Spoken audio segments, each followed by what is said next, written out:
Assalamualaikum warahmatullahi wabarakatuh. Perkenalkan, nama saya Hikmah dari Prodi Bimbingan Konseling Islam semester 3 kelas B. Baiklah, di sini saya akan memenuhi tugas dari mata kuliah Perbandingan Agama-agama. Sebelumnya hormat Bapak Dr. Samsul Hidayat SAG MAG selaku dosen pengampu di mata kuliah Perbandingan Agama-agama. Baiklah, di sini saya akan membahas tentang sejarah agama Kristen Katolik. Yang mana Katolik ini mempunyai makna, yaitu suatu sekte agama Kristen yang dipimpin oleh Paus yang berpusat di Roma. Gereja Katolik mempunyai keyakinan bahwa Allah itu hanya satu, yang hadir dalam 3 pribadi, yakni ada yang disebut biasa disebut dengan sebutan Allah Bapa, Yesus Sang Putra, dan Ruhul Kudus. Keyakinan tersebut itu tercangkup di dalam Credo-Nice dan dijelaskan di dalam Katekismus Gereja Katolik.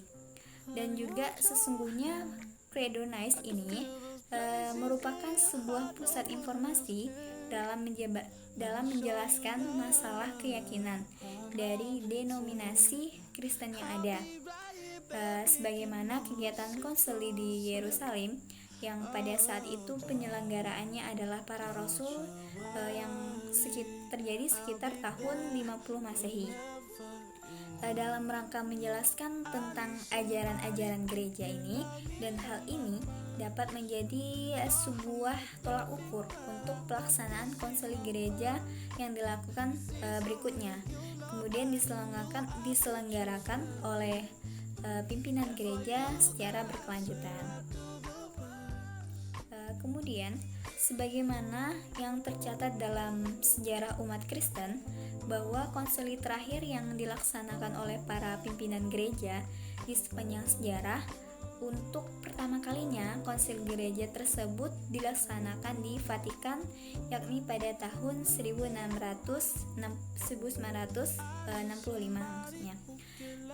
Peristiwa konsili sebagai bentuk upaya gereja untuk menyatukan pemahaman umat Kristen dalam masalah teologi dan masalah-masalah yang ada yang berhubungan dengan perkembangan gereja dan umatnya. Karena selama ini dianggap ada anggapan gereja selalu diterpa oleh kemelut interan gereja itu sendiri, sehingga lahirlah sekte-sekte dalam gereja. Dan orang-orang Katolik dalam melakukan sesuatu itu berdasarkan kepada janji Yesus yang dituangkan dalam sebuah kitab, yakni kitab Injil, di mana gereja Katolik percaya bahwa ia dibimbing secara berkelanjutan oleh Ruhul Kudus. Dengan demikian, mereka akan terhindar dari kemungkinan kekeliruan dalam doktrin atau dalam paham. Mereka berkeyakinan juga bahwa Ruhul Kudus itu menyikap kebenaran Allah melalui kitab suci, tradisi suci atau magisterium.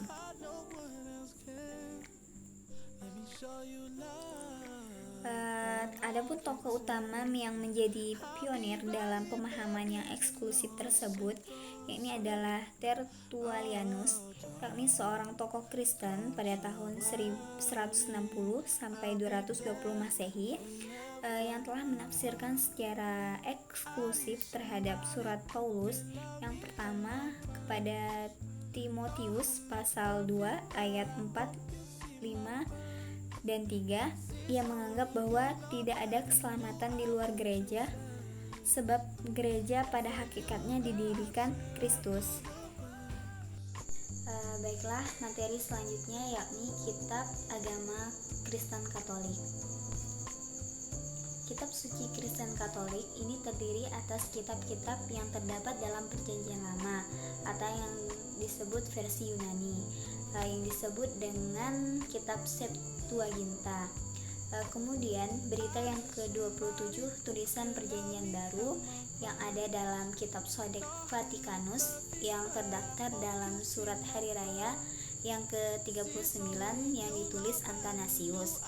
Jadi seluruh kitab tersebut adalah kumpulan ke-73 kitab suci Katolik.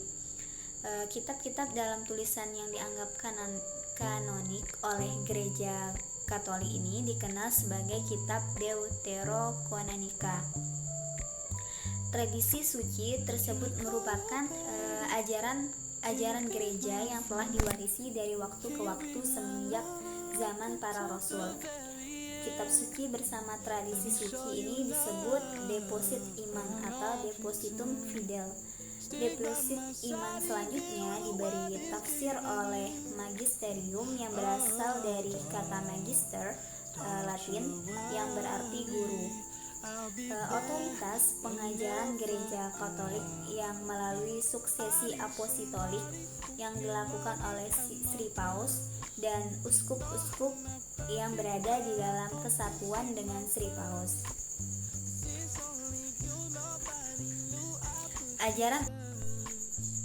Ajaran agama Katolik. Gereja Katolik atau Kristen Katolik mengajarkan bahwa melalui rahmat-rahmat yang diperoleh Yesus bagi umat manusia dengan mengorbankan dirinya sendiri di kayu salib. Dan kita ketahui ya cerita bahwa yang sekarang menjadi suatu simbol dari agama mereka yaitu kayu salib. Kemudian keselamatan dapat diterima bahkan oleh orang-orang yang berada di luar batas-batas yang nampak dari gereja. Kemudian umat Kristiani dan bahkan non-Kristiani, jika dalam hidupnya mereka merasa secara positif tanggapan terhadap rahmat dan kebenaran yang diasingkan oleh Allah kepada mereka melalui balas kasih Kristus dan dapat diselamatkan, atau suatu sikap yang kerap disebut dengan kasus umat non-Kristiani sebagai baptisan keinginan. Hal ini kadangkala mencangkup pula kesadaran akan kewajiban untuk menjadi bagian dari gereja Katolik.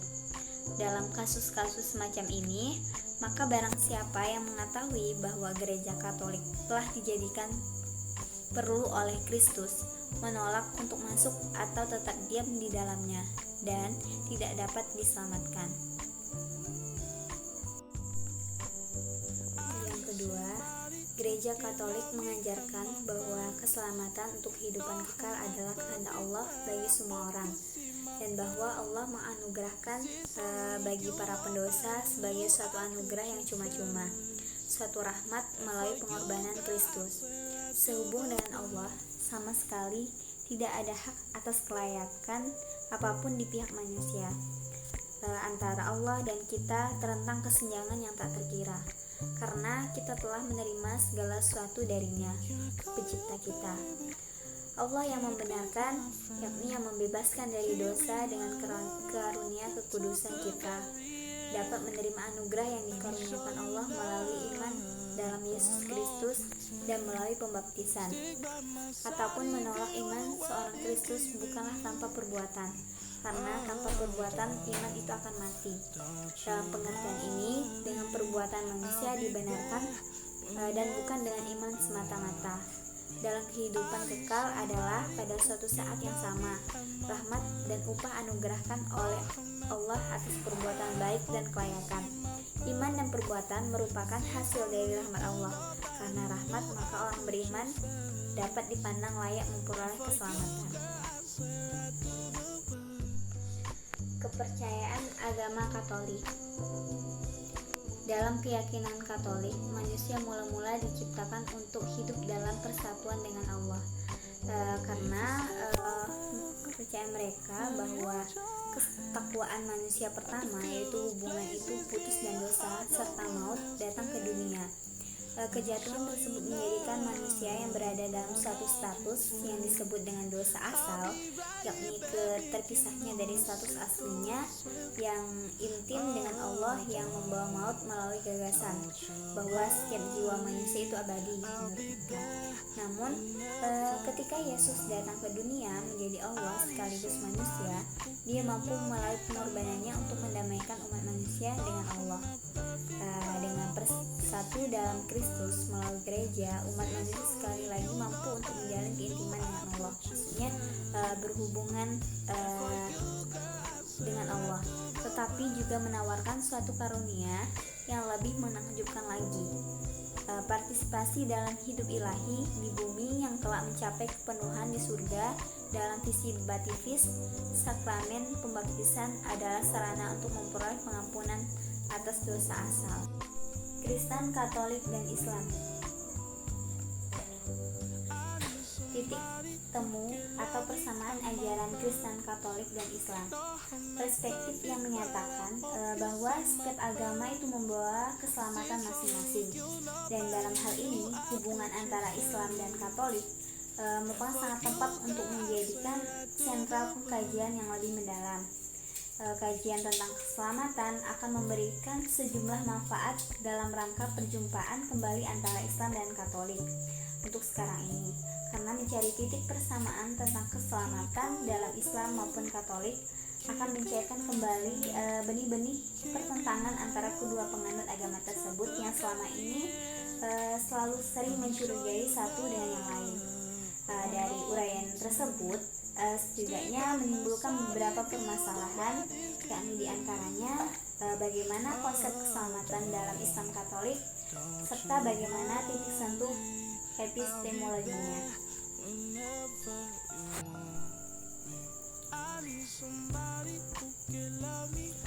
Alkitab, Injil, dan Al-Quran merupakan wahyu yang revelation yang diyakini sebagai petunjuk atau pernyataan diri Tuhan. Dalam Katolik meyakini bahwa Alkitab adalah sejumlah kumpulan firman Tuhan dengan kalimahnya melalui Yesus Kristus, sedangkan Al-Quran adalah kumpulan firman Allah yang diturunkan kepada Nabi Muhammad SAW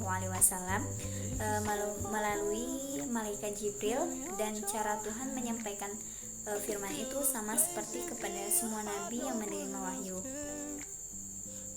Dalam Katolik, bahwa kalimah adalah suatu perintah Tuhan, yang mana tindakan Tuhan adalah tindakan-tindakan yang diperintahkan Tuhan dan disetujuinya. Tindakan-tindakan tersebut bisa juga dikatakan sejalan dengan izin atau good pleasure. Perbeda antara Muslim dan Kristiani hanyalah pada segi tekanan bahasa. Jadi dapat disimpulkan bahwa perbedaan di sini ini membahas tentang dari segi tekanan bahasanya saja. Namun bagi kaum Muslim lebih menempatkan pada kontrol mutlak Tuhan terhadap semua peristiwa, sehingga tak ada satu kejahatan pun pada seorang tanpa sesuai dengan kehendak Tuhan. Jadi menurut pemahaman kaum Muslim bahwa segala sesuatu yang terjadi itu atas kehendak Tuhan. Sedangkan pada kalangan Katolik, kejahatan-kejahatan yang terjadi pada orang-orang yang baik itu sesuai dengan kesucian Tuhan, karena siapapun yang dicintainya, dia mensucikannya.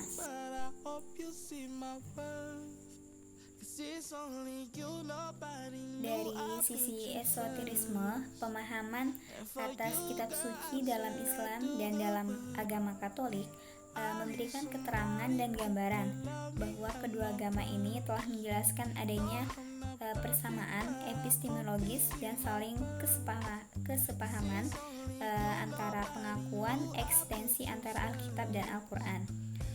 Meskipun teks Al-Quran berbeda dengan teks-teks kitab suci sebelumnya, namun ia merupakan kelanjutan darinya, kelanjutan dari kitab-kitab terdahulu. Oleh karena itu, nilai yang terkandung dalam Al-Quran terdapat banyak kesamaan dengan kitab sebelumnya. Hal ini disebabkan karena Al-Quran dan kitab suci sebelumnya yang menjadi pegangan umat Yahudi dan Nasrani dan umat Muslim itu berasal dari sumber yang sama, yakni Ibrahim, dan sehingga inti ajaran yang diajarkan juga sama, yakni tentang tauhid atau keesaan Tuhan.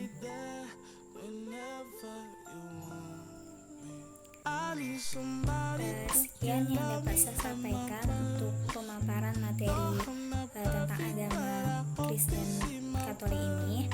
Mohon maaf apabila terjadi kesalahan dan kekurangan. Akhir kata saya ucapkan wabillahi taufiq wal hidayah. Wassalamualaikum warahmatullahi wabarakatuh.